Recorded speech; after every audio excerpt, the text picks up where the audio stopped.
Yang aku paling kesel, yang paling utama adalah karena ibu kan udah nggak bisa ngomong ya, mama aku udah nggak bisa ngomong waktu itu.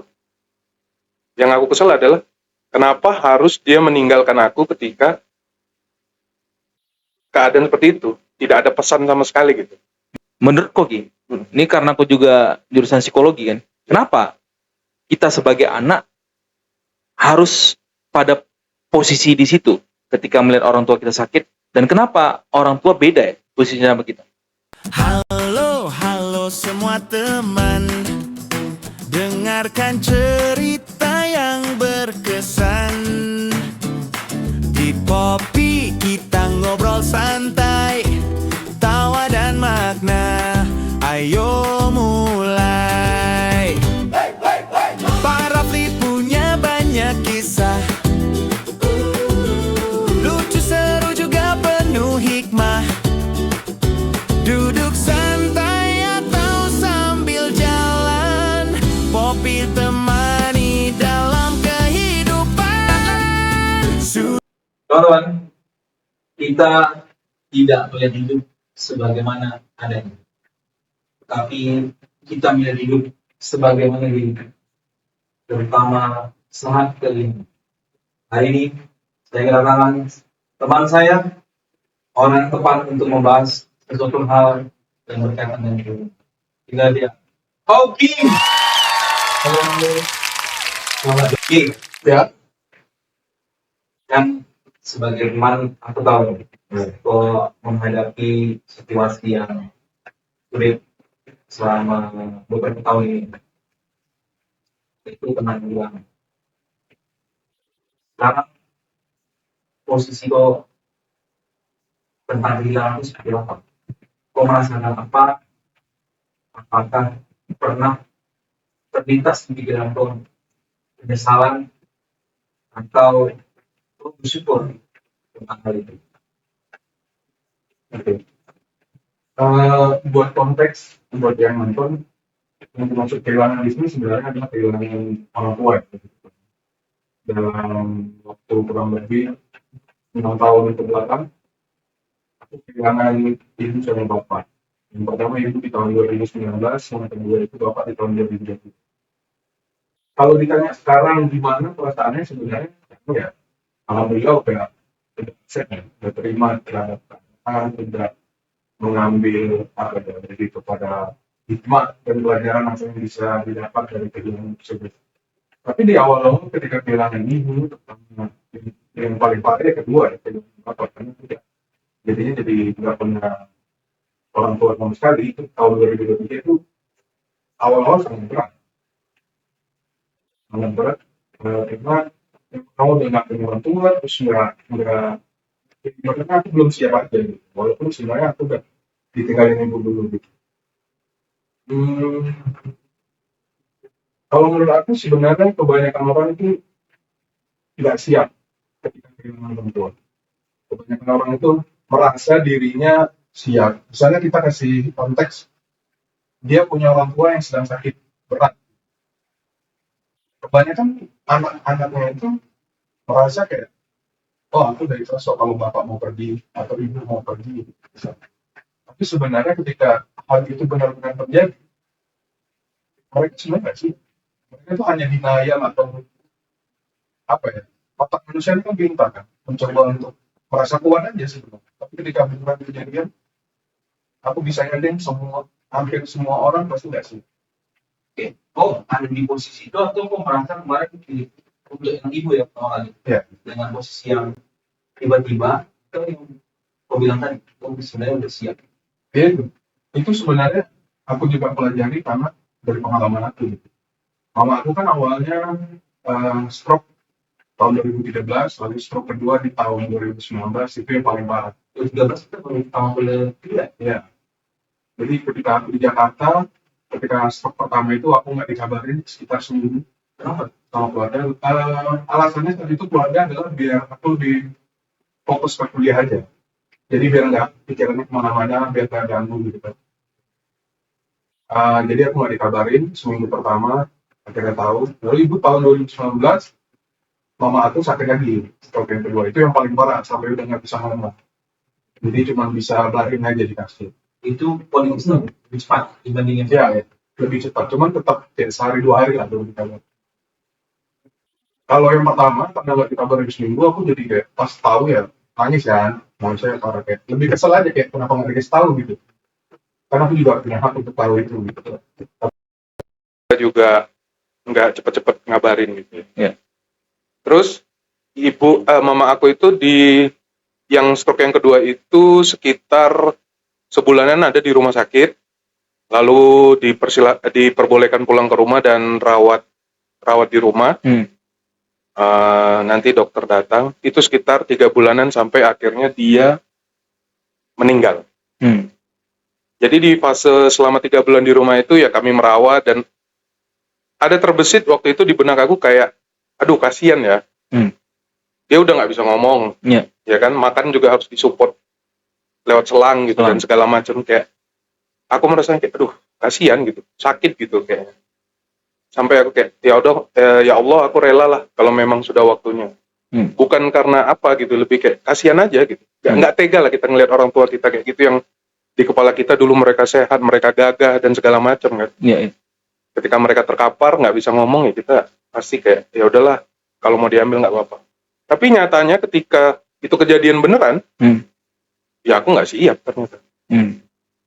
Memang aku nggak langsung yang nangis berhari-hari, nggak. Paling ya hari pertama nangis, habis itu setelahnya nggak nangis gitu ya.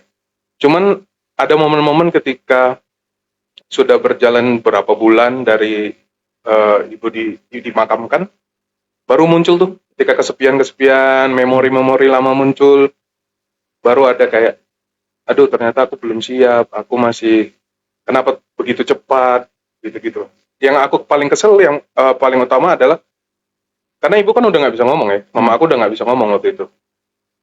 Yang aku kesel adalah, kenapa harus dia meninggalkan aku ketika keadaan seperti itu, tidak ada pesan sama sekali gitu. Sedangkan aku berharap kan kayak, kalau dia masih bisa ngomong kan minimal dia ada pesan ya, pesan terakhirnya apa gitu harapannya. Kok berarti sedekat itu sama ibu ya? Kalau dibilang dekat ya lumayan dekat lah. Lumayan dekat, cuman bukan yang di tahap yang aku cerita banyak hal, enggak juga. Cuman ya dia orangnya yang paling manjain sebenarnya. Dibanding bapak? Ya dibanding bapak. Manjain ini konteksnya bisa kayak dia marah karena dia sayang kan. Ya itu kan salah satu bentuk manjanya dia, memanjakannya dia gitu. Dia apa aja diperhatiin gitu, sampai obrolan lah jodoh lah apa segala macam. Gitu. Iya, ya aku jadi ingat nih kata ayah ya. Ayah pernah bilang gini ya. Anak itu ketika melihat orang tua yang sakit, pikiran pertama dia, ini sakit keras ya dalam konteks sakit keras. Pikiran pertamanya pasti mengarah kepada tadi yang seperti kau bicarakan tadi. Ini kayaknya bakal enggak ada lagi nih. Ya, dalam artian kalau kau kan perspektifnya beda tadi. Ibaratnya kau siap karena kasihan seorang orang tua kita makan dari selang segala macam, itu kan menyiksa kan. Kita nggak tahu perasaan orang tua kita seperti apa gitu. Tapi bedanya ketika orang tua yang melihat kita pada kondisi itu, atau orang tua lain pernah punya anak seperti itu di dalam kepalanya nggak pernah terbesit seperti itu. Yang di dalam kepala itu pasti terbesit, gimana caranya anak aku ini sembuh. Nah, menurut kok Ki, ini karena aku juga jurusan psikologi kan, kenapa kita sebagai anak harus pada posisi di situ ketika melihat orang tua kita sakit, dan kenapa orang tua beda ya posisinya sama kita?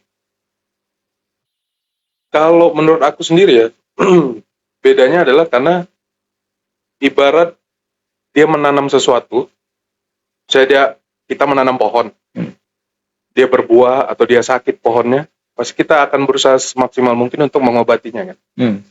Itu adalah posisi orang tua terhadap anak. Sedangkan anak kan adalah hasilnya dia. Secara emosional juga kita nggak punya rasa keterikatan yang kayak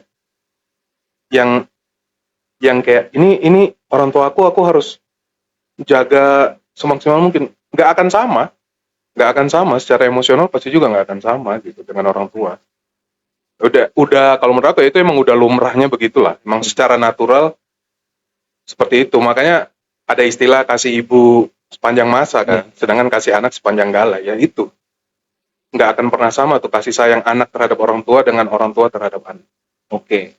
Kok marah nggak sama Allah, sama Tuhan, waktu ditinggal pertama kali sama ibu? Kalau marah, enggak sebenarnya. Karena aku juga, ya ngerti lah maksudnya. Aku juga berharap mama aku mendapatkan yang terbaik, tidak sakit lagi. Itu aku nggak marah. Cuman aku kesel. Keselnya adalah ya itu tadi yang aku bilang. Aku nggak bisa berkomunikasi sama dia secara langsung. Aku kan waktu itu sedang S2 ya di Depok gitu kan. Tahun 2019. Percakapan kami terakhir ya lewat WA, chat. Apa tuh Ki? Terakhir masih nggak? Waktu itu lagi bulan puasa. Chat terakhir itu ya bulan puasa. Mama aku nanyain soal apa ya, sahur apa buka puasanya. Berarti ini posisi belum sakit ya? Belum. Maksudnya belum jatuh sakit. Ya belum. Itu sekitar seminggu atau dua, enggak ya, berapa hari sebelum sakit lah. Ya itu chat terakhirnya soal nanya buka puasa di mana. Aku nanya buka puasa apa. Itu chat masih aku simpan sampai sekarang di WA. Aku pin. Aku harap nggak hilang ya. Karena itu kenang-kenangan terakhir aku komunikasi dengan mama aku via chat itu. By chat ya, bukan by chat, telepon bukan lagi by ya. telepon. Gitu. Jadi aku kesalnya cuma di situ sih. Kayak kenapa nggak ada kesempatan aku buat ngobrol sama dia satu kali yang terakhir. Tapi di dalam pembicaraan itu juga nggak ada tanda-tanda gimana-gimana ya? Enggak. Cuman ya gantung. Aku terakhir nanya, kalau nggak salah mama sahur apa, udah hilang. Itu chatnya terakhir. Setelah beberapa hari dari situ Baru ketahuan. baru dapat kabar. Ternyata jatuh sakit. Oke. Kok pertama kali dikabarin sakit? Kok kan jauh posisinya waktu itu ya? Ya.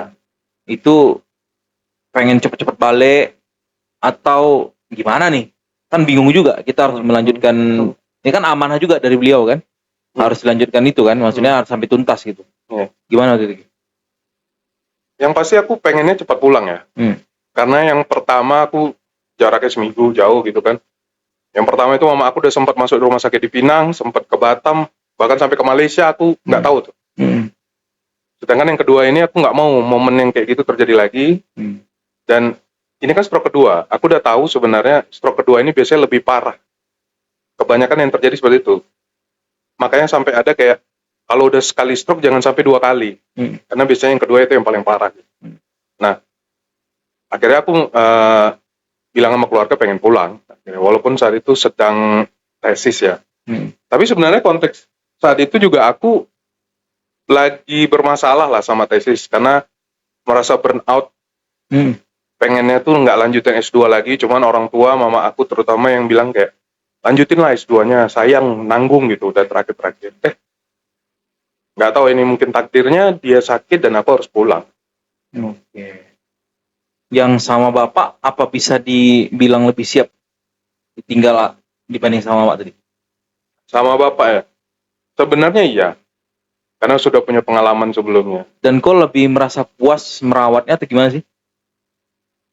Aku rasa sebenarnya aku belum maksimal juga ketika merawat bapak gitu. Bapak kan kalau bapak dia sebulan di rumah sakit dan meninggalnya di rumah sakit, nggak sempat pulang ke rumah. Di hari-hari terakhir dia sempat minta tuh. Udahlah pulang aja ke rumah. Aku bahkan sampai beberapa jam sebelum dia meninggal, aku marah. Marah sama dia nih? Marah sama bapak. Karena kita ini lagi usaha loh untuk penyembuhan. Bukannya kita nih naruh bapak di sini, perawatan di sini bukan karena kita apa gitu. Tapi karena kita pengen bapak sembuh gitu. Sampai aku marah, aku bilang, kalau pulang ke rumah sekarang nanti mati, aku bilang. Kau bilang gitu? Aku bilang gitu. Karena kesel kan, maksudnya dia udah ngerengek-rengek minta pulang ke rumah. Sedangkan kalau kita bawa ke rumah, kita nggak punya alat yang memadai kan. Juga nggak ada orang dokter kan yang... Iya, ribet lah intinya kalau ke rumah, ribet, segala macamnya. Kalau di sini kan kita ada suster, dokter. Karena bapak aku itu, di hari pertama dia masuk rumah sakit, itu dia udah henti jantung, Bik. Oh, udah henti jantung? Udah henti jantung, kita udah meninggal nih gitu. Ternyata dokter masih mengusahakan di CPR apa segala macam pakai yang kayak warna biru yang kayak balon gitu. Akhirnya detak jantungnya ada lagi. Muncul lagi. Itu aku konteksnya kan aku datang sama bapak tuh IGD malam-malam. Jam 1-an gitu ya. Jam 1 apa segala macam baru dapat kamarnya itu 2 jam setelahnya kayaknya, lupa. Terus jam 5 kakak aku datang. ke rumah sakit. Gantian lah, aku bilang aku mau mandi, aku mau segala macam lah, mau bawa barang-barang bapak ini. Sekitaran jam 6 lah itu. Jam 6 aku pulang ke rumah, baru sampai rumah, baru turun mobil, belum buka pintu, ditelepon sama kakak aku. Nangis-nangis, bapak udah nggak ada. Karena henti jantung itu. Belum sempat ngapa-ngapain. Akhirnya aku balik lagi ke rumah sakit gitu. Panik kan. Ya pas nengok, ternyata di kamar itu lagi dipompa di CPR dan segala macam. Nangis aku. Dan yang buat kau paling sedih itu apakah karena habis kehilangan mama dengan bapak lagi atau seperti apa? Kan maksudnya beruntun gitu ya, walaupun dalam waktu jangka 6 tahun. Jangkanya sebenarnya 4 tahunan. 4 tahunan ya, kurang Iya, lebih iya. 4 tahunan ya, seperti itu. Ya maksudnya kan kayak apa nih kok lagi-lagi Allah kasih kayak gini ya. Iya. Aku kan belum lagi sempat membahagiakan Betul. kedua orang tua nih, ya kan? Terutama ibu tadi kau bilang kau lagi S2. Bapak sekarang dalam posisi kau lagi, ya aku tahu lah gitu kan maksudnya. Itu marah nggak sama Allah atau malah kok yang di kedua ini kok terima? Malah lebih legowo gitu ya. Kalau dibilang langsung terima juga enggak sih sebenarnya. Cuma lebih kayak, wah dalam 4 tahun ternyata aku harus kehilangan kedua orang tua gitu. Sedangkan aku merasa aku belum di goals yang diinginkan gitu. Ya itu sih paling. Ya, kalau dibilang marah sih enggak. Alhamdulillah aku nggak pernah marah. Cuman mungkin di akhir-akhir itu lebih kayak denial ya. Aku denial kayak, aku udah pernah nih punya pengalaman kehilangan, kayaknya aku kuat gitu. Ternyata tetap juga enggak. Malah lebih parah yang kedua. Lebih parah yang kedua. Iya, karena kok ibaratnya orang tua itu adalah cahaya kan. Kok kehilangan satu cahaya, kok masih punya satu cahaya yang lain. Tapi ketika dua-dua cahayanya hilang, kok gelap. Ya aku ingat kali nih kalau aku main ke rumah waktu itu sama teman-teman kan, tadi main PS atau gimana. Wah sama bapak tuh kayaknya dekat kali ngopi, dia titip kopi segala macam gitu-gitu. Karena modelan bapak sama mama aku beda. Kalau mama aku nih orangnya yang pakem lah, yang lumayan kolot lah, ya biasa lah gitu itu. Ya. Modelan gitu. Kalau bapak aku nih orangnya santai, nggak emosian ya. Jadi kalau ngobrol ya udah kayak temen sebenarnya. Oke. Momen apa Ki? Yang sampai sekarang paling kau ingat? Momen indah ya? Sama mama dulu, tuh sama bapak. Momen indah ya? Momen indah pas kecil sih. Aku selalu punya nostalgia ketika pulang ke Haji Ungar. Aku dulu kecilnya di Haji Ungar, sekarang kan pindah ke Batu Lapan. Setiap aku pulang dan melewati rumah itu, aku punya kenangan yang kalau menurut aku itu yang paling indah. Kenapa kau bilang di situ paling indah? Ya karena nggak tahu ya, karena zaman kita kecil, zaman SD gitu. Ya kitanya juga kasih sayang orang tua tuh masih sangat maksimal kan. Ya kan, maksudnya mereka belum sakit, mereka belum ini, masih maksimal lah semuanya, masih indah gitu kebayangan. Tapi kan semenjak kita udah SMA, mereka mungkin sudah punya sakit ini, sudah mulai ini, itu kan berbeda lagi gitu. Fasenya sudah berbeda. Jadi makanya aku kayak kenangan terindah itu ya rumah di Ajungar itu. Aku bahkan sampai punya impian kalau rumah ini dijual dan aku punya rezeki, aku pengen beli lagi. Beli rumah itu lagi ya. Dan tapi kan udah dijual ya? Rumahnya udah dijual, udah lama dijualnya. Sekarang udah punya pemilik baru, udah lama. Cuman aku sampai kepada kesimpulan bahwa kok bisa beli rumah itu? Kalaupun ada uang kok bisa, tapi kenangannya nggak akan sama. Udah beda, orangnya udah nggak ada di situ. Kok cuman bisa membayangkan aja. Mau tata letak barangnya semua masih di situ, nggak akan sama rasanya. Ya aku jadi ingat ini film Keluarga Super Irit nih. Momennya juga gitu. Ya di mana dia nggak punya rumah tapi punya rumah sewaan berapa tahun di sana, ternyata karena situasi lain hal dan lain-lain yang harus dia pindah cari tempat sewa lebih murah. Ya memang akhirnya tujuan dia, goals dia ingin beli rumah itu lagi untuk kembali mengingat momen-momen itu. Ya kayaknya itu kan, momen itu kan nggak bisa dibeli. Maksudnya momen itu dalam artian nggak bisa diciptakan kembali gitu ya. Mau berapapun uang kita segala macam, ya momen itu udah terjadi pada masa lalu. Dan itu yang aku sempat kesel sama diri aku sendiri ya. Lebih kayak lambat nyadarnya gitu. Kayak momen itu nggak bisa dibeli dengan apapun. kok cuman akan bisa punya kenangannya aja gitu. Kayak momen sama orang tua, membahagiakan orang tua. Makanya selama kau masih punya orang tua, jangan pernah sekali-kali kok lepaskan momen itu. Karena nggak akan balik. Mau gimana pun jadi, kau mau punya, mau jadi orang paling kaya, mau beli, nggak akan ada, caranya nggak bisa. Itu yang ada nanti jadinya penyesalan aja kan. Kok ini kalau dibilang sama dua orang tua aku tadi, baik mama atau bapak, itu lebih sering berantemnya atau lebih sering diskusi yang apa ya? Maksudnya diskusi yang deep gitu ya? Diskusi sih jarang sih sebenarnya. Jarang. Karena modelan orang tua kita ya, you know lah, zaman mereka ya bukan model yang open minded kan terhadap diskusi. Kalau dengan mama lebih sering berantem. Lebih sering berantem. Bahkan sampai kadang-kadang sampai parah berantem. Cuman itu adalah karena dia orang yang paling sayang sama aku sebenarnya gitu. Itu yang makanya aku bikin aku sama dia sering berantem. Nah kalau sama bapak lebih sering ke ngobrol soal apapun lah gitu, ngobrol sama dia. Oh, jadi setelah maksudnya setelah mama meninggal tuh kok ada tak momen penyesalan, harusnya aku nggak kayak gitu ya, harusnya aku gimana ya, ada gitu nggak? Penyesalannya paling ketika dia sakit di rumah itu sih. Kalau aku rasa aku bisa lebih harusnya dalam merawatnya ya, harusnya bisa lebih maksimal lagi gitu. Pernah nggak kau buat nangis mama?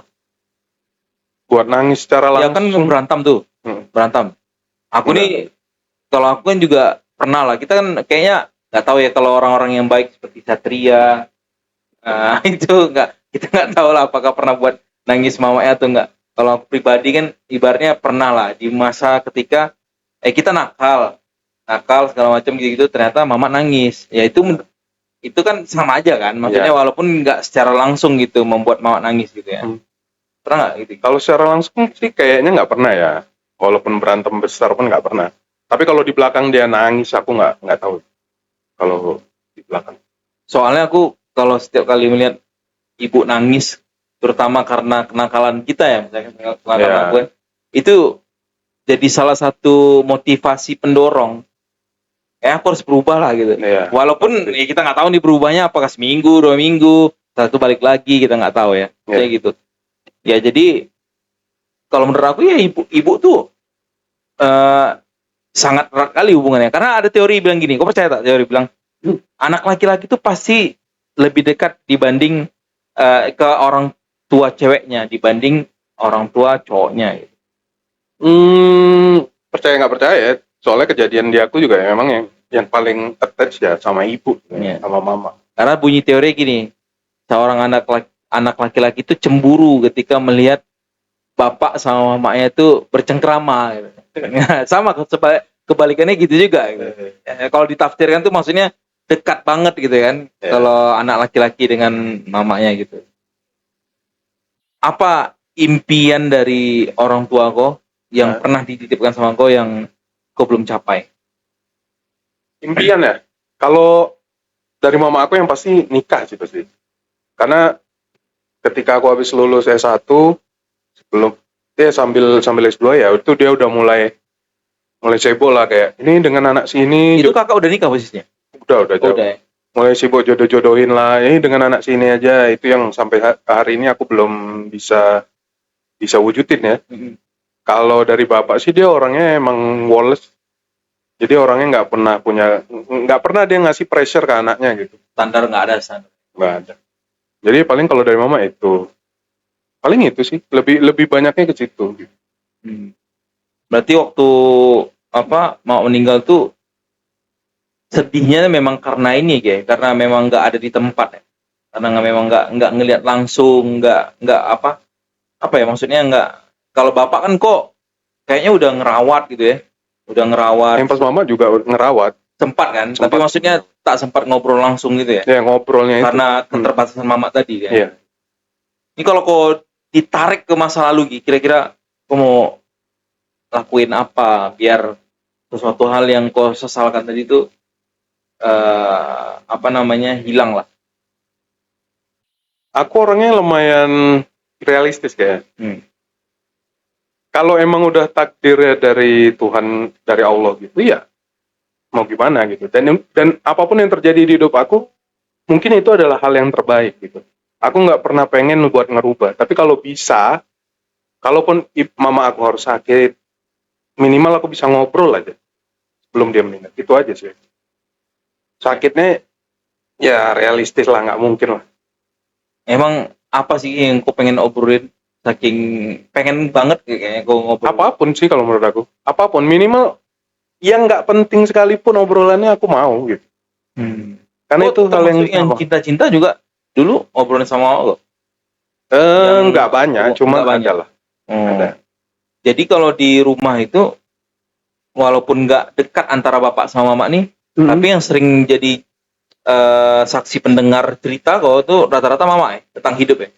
Ya, karena dia yang paling perhatian ya kalau bapak ya. Karena dia santai, ya silakan mau deket sama ini silakan, mau ngapain silakan, asal nggak aneh-aneh gitu. Waktu kau kehilangan bapak dan mama, Ya. siapa tempat pertama kau cerita? Kan kau nih teman ada, ya kan? Tapi kan nggak mungkin semua teman yang kau ceritain. Atau kok ada tidak bercerita sama siapapun tentang perasaan kau yang sebenar-benarnya gitu. Awal-awalnya pasti dipendem sih. Awal-awalnya pasti dipendem. Aku orangnya suka berkontemplasi sebenarnya. Suka memikirkan, merenungkan hal-hal yang terjadi gitu. Sebelum aku menceritakan itu ke orang lain. Gitu. Kalaupun memang nggak ketemu di saat kontemplasi itu ya akhirnya aku cerita ya ke kalian-kalian lah ya, ke circle-circle terdekat. Bahkan kalau ke kakak malah lumayan jarang gitu untuk hal yang sangat deep gitu. Karena kami tidak terbiasa untuk apa ya berkomunikasi tentang hal yang seperti itu. Berkomunikasi sih berkomunikasi, tapi nggak yang hal yang deep banget gitu. Heart to heart itu sangat jarang ya. Tapi kok sama kakak nggak beda jauh ya usianya sebenarnya? Kalau usia sih sebenarnya cuma beda 2 tahun sih. Dan dari kecil dulu memang nggak terbiasa yang bercerita terlalu gimana-gimana gitu ya? Beda lah, karena emang tidak dibangun culture-nya di keluarga itu nggak terbangun. Aku membayangkan gini, kan karena kau punya kakak, mungkin waktu kau pertama kali masuk SMP, itu masa-masa remaja pertama kita ya kan? Nah mungkin si kakak ini agak-agak sedikit was-was nih. Kok jangan gini-gini ya, kok jangan gini. Kok pas balik sekolah, kok ngapain tadi gini-gini? Ada nggak gitu? Enggak. Karena beda ya, jenis kelaminnya udah beda ya, cowok cewek gitu. Sudah punya dunianya masing-masing jadinya. Jadi aku nggak saling mengintervensi, saling tahu cuman tidak mengintervensi. Kalaupun mungkin ada yang nggak setuju ya cuman kayak ini nih nggak cocok nih kayaknya, ya udah, cuman kadang juga nggak didengar gitu. Bisa didengar bisa enggak gitu. Bukan yang sampai kayak kita harus bahas ya, serius. Aku lagi ngalamin ini nih. Gimana menurut kau? Enggak sampai segitunya. Karena memang culture yang tidak terbangun. Kok ada pertentangan nggak sih sama, kok kan anak kedua nih sama anak pertama? Ada gitu-gitunya nggak? Apa nih? Berantem? Iya, maksudnya kayak kau sibling. merasa kayak lebih diinikan atau kakak kau merasa kau yang lebih gitu kan? Alhamdulillahnya enggak ya. Karena kami cuma berdua dan orang tua kebetulan lumayan adil lah. Adil ya. Dan biasanya emang gitu. Bapak itu ya biasa lah sama anak cewek pasti Lebih care. lebih care, dan anak cewek kan cinta pertamanya adalah bapaknya gitu. Oh itu kata-kata aku tadi. Yoi. Jadi kayak biasa aja sebenarnya. Nggak ada yang sampai aku merasa di nomor 2 kan, enggak. Alhamdulillahnya enggak. Mungkin kakak aku mungkin yang merasa gitu karena aku anak bungsu ya. Oh iya juga. Anak bungsu kan biasanya lebih dimanjain kan, anak bungsu. Beda ceritanya kalau misalnya mungkin kayak yang episode sebelumnya nih. Yang bertiga kan pasti ada yang dikorbanin tuh, karena yang di tengah biasanya dikorbanin. Alhamdulillah kalau berdua enggak. Marah tak sama Allah? Marah? Enggak. Kesal? Alhamdulillah kesal ada. Apa kata-kata kesal yang sering kau ucap sama Allah? Maksudnya, ya Allah, Saat itu ya? Saat itu. Saat momen kau hilang Iya, itu ya? iya. Gitu ya? Lebih kayak ngapa ya? Lebih bentuknya bukan ucapan makian, marah, kesal, bukan seperti itu. Lebih ke pertanyaan. Kenapa? Kenapa harus ketika momen itu terjadi bentuknya seperti itu? Kenapa yang terjadi seperti itu? Lebih ke pertanyaan aja. Kau dari pertanyaan itu kau pernah tak refleksi? Kau berkontemplasi gitu? Pasti. Apa kira-kira yang menurut kau membuat ini maksudnya menjadi seperti lebih berat kayaknya terasa di kau gitu? Karena kalau menurut aku ya, Dan aku kontemplasi tentang kenapa itu terjadi, ya mungkin memang sudah takdirnya aja begitu. Allah ingin memberikan aku sebuah pelajaran yang bentuknya agak menyakitkan mungkin, tapi ya di balik itu ada sesuatu yang bisa aku ambil sebenarnya gitu. Lebih ke sananya. Ya, soalnya kayaknya kalau aku atau siapapun yang merasakan itu kayaknya juga nggak siap. Nggak ada sih, kalau menurut aku nggak ada anak yang siap kehilangan orang tuanya, nggak. Ya, walaupun bentuk luarnya tuh nggak nangis, tapi mungkin dalam tubuhnya tuh hancur berkeping-keping. Betul. Ya. Lebih dari ditinggal pacar. Oh, lebih jauh dari, aduh. Gampangnya gini aja sih, kok kehilangan mobil, kehilangan motor, kok masih bisa usaha untuk membelinya yang baru gitu. Kok kehilangan istri, kehilangan pacar, kok bisa cari orang lain. Iya. Tapi kalau orang tua tuh nggak ada gantinya, men. Iya. Yang secara biologis, yang lahirin kan cuman satu orang itu doang. Karena aku aja kalau sekarang ini walaupun udah nikah kan, tapi ketika dengar orang tua sakit kan, kayak itu apa ya? Kayaknya tuh kayak pikiran tuh kemana-mana gitu kan. Terutama kalau bapak kan usianya udah lebih jauh lah, 10 tahun lebih tua dibanding ibu kan. Jadi kadang-kadang kayak merasa, apalagi kalau misalkan dengar di sekolah tuh ada berita kehilangan dari seorang guru, orang tuanya meninggal dan lain-lain, itu kayaknya penasaran aku sama perasaan itu gimana, apa yang dia lakukan. Kalau kita datang ke tempat-tempat orang meninggal tuh kan kayaknya hari tamu datang tuh orang-orang tuh kayak kuat gitu ya. Tapi kita nggak tahu setelah kita pulang apa gitu yang dirasakan, tangisan apa gitu kan. Kayaknya hancur banget gitu ya. Ya gitu sering membayangkan gitu kan. Kayak aku nggak akan siap kayak kita nerima itu. Karena apa ya, laki-laki, beban anak laki-laki menurut aku, selepas dari dia mencoba untuk membuktikan dirinya di depan keluarganya, ya sebagai pengayom keluarga lah, mau itu anak laki-laki pertama, kedua dan lain-lain. Tapi kalau kau kan anak laki-laki sendiri kan, sama kayak aku anak laki-laki sendiri gitu. Ya ini baru-baru ini kejadian kan, soalnya aku kayak misalkan mama ketipu nih, ya kan, gara-gara teriming-imingkan masalah umroh gitu kan. Ya itu aja juga udah jadi gimana ya, sedih gitu kan, kayak merasa wah kok aku belum bisa di usia sekarang gitu kan, orang lain kok bisa gitu gimana gitu. Normal lah kalau menurut aku itu. beban membahagiakan kedua orang tua tuh sangat normal dan hal yang bagus sebenarnya kalau menurut aku. Tapi kita juga harus punya pemikiran yang kayak, mungkin aku nggak bisa ngelakuin hari ini, mungkin di waktu yang depan. Tapi juga jangan sampai kita tuh kayak membebani diri kita juga, sampai kayak tolol nih aku kok nggak bisa ya gini-gini. Jangan sampai segitunya juga, sampai tahap yang waras-waras saja gitu. Kok melalui semua ini dengan waras-waras? Iya, awalnya enggak lah. Itu dia pertanyaan aku. Iya, maksudnya kayak it takes time kalau menurut aku. Semua tuh akan diobati sama waktu. Tapi nggak akan bisa pernah hilang lukanya. Pikiran paling terendah kau menghadapi aku nggak tahu ini boleh ditayangin apa nggak ya sebenarnya nanti. Soalnya lumayan sensitif kata-kata soal suicide soalnya. Itu hal yang mungkin di YouTube agak sensitif soal itu. Ya itu di tahap yang parah banget lah. Dan pemikiran bodoh ya kalau menurut aku. Dan kau kan padahal berkontemplasi kata kau kan? Apakah itu hasil dari kontemplasi tadi? Ya, kontemplasi, tapi kalau hati dan jiwanya lagi nggak waras ya susah juga. Semua itu kan butuh balance kan. Pikiran manusia ini kan terlalu pintar untuk berpikir yang aneh-aneh.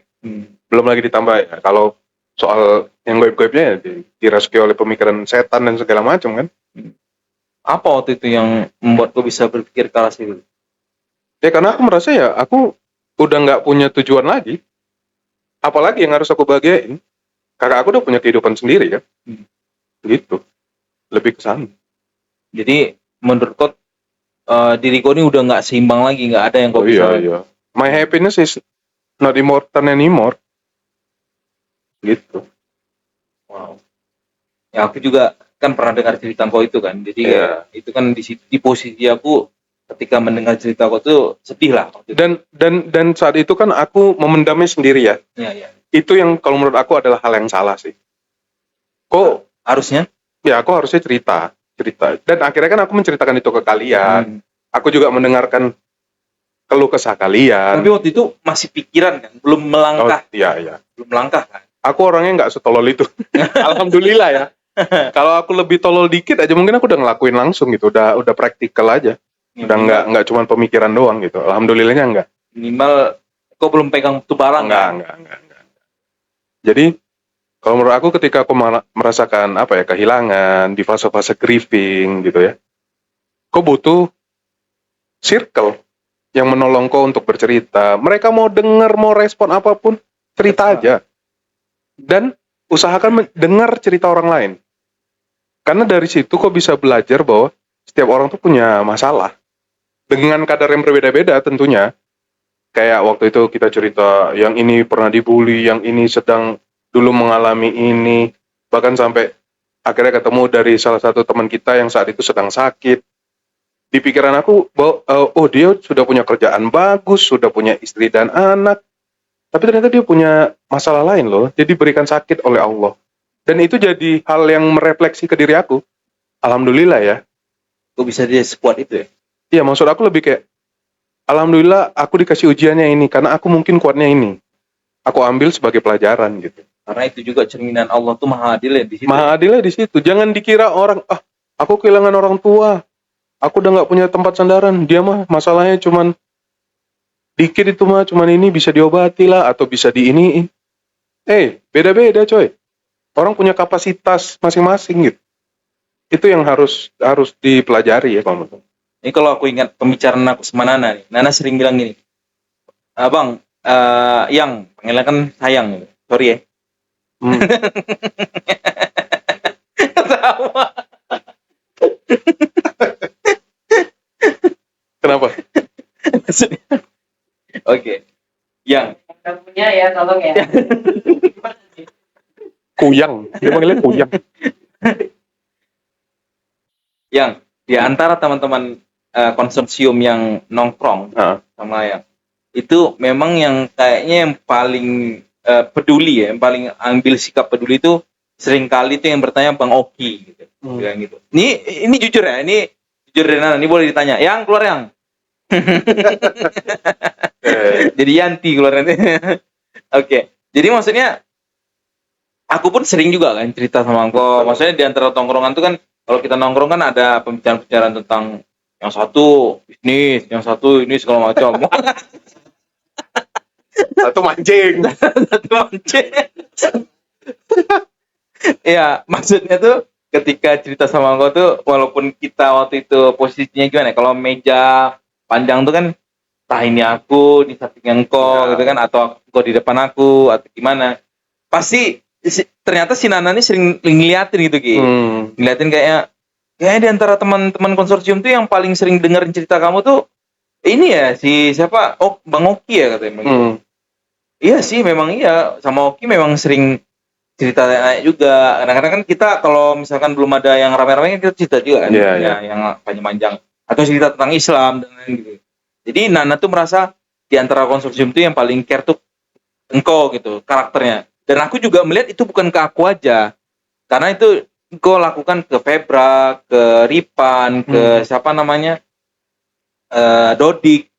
Apalagi Dodik ya kan. Nah. Datang jadi bintang tamu. Ke Wisnu gitu ya. Nah, jadi kau tuh memang kayak gitu. Pertanyaan aku, kau tuh memang kayak gitu orangnya, atau semenjak kau kehilangan, engkau ingin gitu, maksudnya merasakan ada orang yang mendengarkan aku dan ada juga orang yang bakal aku dengerin gitu, yang dekat lah jatuhnya gitu, yang sangat-sangat dekat. Sebenarnya mah kalau menurut aku tuh natural aja. Itu pun aku nggak sadari ya, gitu. Kayak alhamdulillah aku model orangnya adalah yang ekstrovert sebenarnya. Dari dulu tuh lemah, suka bercerita, suka berkawan gitu. Dan alhamdulillah aku juga dulu kuliahnya kan psikologi kan, S1-nya psikologi. Karena di psikologi kan kita juga dilatih untuk berempati, dilatih untuk mendengar lawan bicara, dilatih untuk berbicara. Jadi kayak semua kombinasi itu menjadi ya aku yang sekarang gitu. Alhamdulillah gitu. Aku mendengarkan orang bisa, aku bercerita bisa gitu. Karena ya apa ya? Itu hal yang natural aja sih kalau menurut aku. Tapi Nggak ada hubungannya dengan kehilangan Iya. sebenarnya. tapi aku herannya gini. Engkau kan open sekali gitu dengan cerita orang kan. Tapi maksudnya dengan apa tanggapan orang dan lain-lain kan. Tapi waktu aku ingat nih waktu kau sakit kemarin baru-baru ini nih. Kenapa kau tuh kayak nutup diri, nggak usah jenguk gitu-gitu. Itu tuh kayak aku merasa kayak, oh ini ngapa? Apa takut dikasihani atau takut kita nanti ke sana tuh terjangkit atau gimana? Padahal itu belum jelas. Kau bilang COVID juga belum jelas. Kau bilang apa namanya demam berdarah juga belum jelas. Ya. Pokoknya semua belum jelas lah gitu. Bahkan sampai aku minta, kirim ini apa namanya Lokasi. Google apa? Sherlock. Ngapain gua tau saya? Intinya gua tak kasih lah gitu. Nah itu jadi pertanyaan juga bagi aku sih. Maksudnya bukan karena dekatnya ya, tapi maksudnya kayak, kok ini kenapa? Kok ini memang nggak suka dikasihani atau kok ketika kok orang lain datang tuh kok malah makin takut gitu dengan kondisi kok gitu? Nggak tahu juga ya. Saat itu mungkin karena emang kondisinya ya namanya lagi sakit ya, lumayan nggak nyaman sekali itu. Makan aja aku sampai nggak bisa, sampai turun 5 kilo waktu itu, walaupun nggak kelihatan sih 5 kilonya. Dan mungkin ada di satu sisi aku menjadi di dalam diri aku yang aku nggak sadari, mungkin aku orang yang nggak suka dikasihani, mungkin ya. Aku juga baru kepikiran juga nih, mungkin itu. Mungkin hal yang selama ini aku nggak sadar. Ya karena kan juga yang dari kehilanganku kan kok nggak, maksudnya bilangnya aku kan ngeliat tuh waktu aku datangnya di 2 momen atau 1 momen ya. Yang mana nih? Yang kehilangan bapak tuh ya. Kayak dua-duanya nggak? Dua-duanya aku datang ya. Ya. Itu kan aku lihat kok tuh kayaknya kok biasa aja gitu, mencoba untuk bawa biasa di depan semua orang. Oh iya. Dalam artian tadi itu apakah aku memang karakter yang nggak suka dikasihani gitu. Ya soalnya engkau sering mendengarkan cerita orang dan engkau sering sama aku nih, maaf beli, gitu kan. Lebih suka ikut campur aja kayak. Nah, kadang-kadang kan gitu kan. Tahu lah cerita aku yang tahun ini kan, gimana cerita tentang MTK. Ya kan gitu gitu. Oke, ini terakhir lah. Di usia kau sekarang, apa tujuan yang ingin kau capai? Yang tidak muluk-muluk, tapi kau bahagia. Jujur ya, dari dulu tuh aku bukan model orang yang punya goals besar. Nggak pernah. Aku dari dulu model orangnya let it flow. Aku bisa gini, ya aku jalani aja. Bukan karena aku targetin gitu. Aku bisa pergi ke sana, ikut lomba ini, menang ini. Semua tanpa rencana. Semua tuh kalau menurut aku adalah tangan Tuhan yang bekerja. Jadi, sampai hari ini pun, aku tetap seperti itu. Aku nggak bilang ini hal yang bagus ya. Ya. Karena kadang-kadang orang tuh tetap butuh goals besar untuk dalam hidupnya gitu. Tapi aku nggak tahu yang terjadi selama ini dalam hidup aku sampai aku umur 31 tahun sekarang tuh biasanya seperti itu gitu. Jadi untuk kedepannya aku nggak pernah nggak men-set goal besar. Aku cuma berharap dan berdoa kepada Allah bahwa beri aku hidayah aja dalam hal apapun. Dulu mungkin doa aku adalah meminta langsung, misalnya ya, kita kasih contoh. Aku pengen punya mobil, misalnya gitu. Aku berdoanya, ya Allah berikan aku mobil. Tapi kalau sekarang aku merubah hal itu. Aku nggak tahu bisa bertahan sampai kapan, tapi untuk saat ini aku bilang, aku mintanya hidayah. Karena kebetulan nama aku kan ada hidayatnya kan. Iya. Aku berpikir, apa ya maksudnya? Mungkin ada sesuatu di balik nama hidayat ini. Hidayat kan artinya petunjuk kan. Jadi untuk sekarang aku ketika berdoa, aku rubah doa aku. Aku tidak langsung minta barangnya. Jadi aku minta sama Allah, beri aku hidayah. Misalnya ya, kalau mau menikah misalnya, beri aku hidayah untuk punya pasangan yang begini. Jadi minta ditunjukin jalannya aja. Tidak langsung dikasih, nih, tidak. Karena kan, apa ya, Allah tuh pengen lihat kita juga ada motivasi untuk kesana gitu. Ada motivasi kita untuk berjalan ke arah itu. Kalau menurut aku ya. Jadi aku rubah semua doa aku sampai hari ini untuk diberi hidayah untuk hidup, soal mati, soal jodoh, soal rezeki, semuanya aku minta diberi jalannya aja. Jadi apapun jalan yang ke depan, aku berdoa diberi yang terbaik. Amin, amin ya rabbal alamin. Ini kebetulan bentar lagi Waduh. mau haji, Waduh. nek haji. Nah, nanti Haji Oki Hidayat. Kalau disingkat Ho. Amin, amin. Amin. Mudah-mudahan Ki di apa namanya Ka'bah nanti kau bisa berdoa itu, dan Amin. memang kan doa di Ka'bah kan lebih cepat dijabah. Amin. Kita berharap Allah mendengar, pastilah Allah mendengar ya. Nah, siapa Maksudnya tahu dalam ada artian, gadis-gadis Uzbek ya kan? Masya Allah. Nggak balik ya kawan ini. Balik ke Uzbek malah ya. Thank you Ki udah datang sini Terima cerita-cerita. kasih, sama-sama. Ya, sampai jumpa teman-teman di Popi selanjutnya. Salam Popi. Sudah saatnya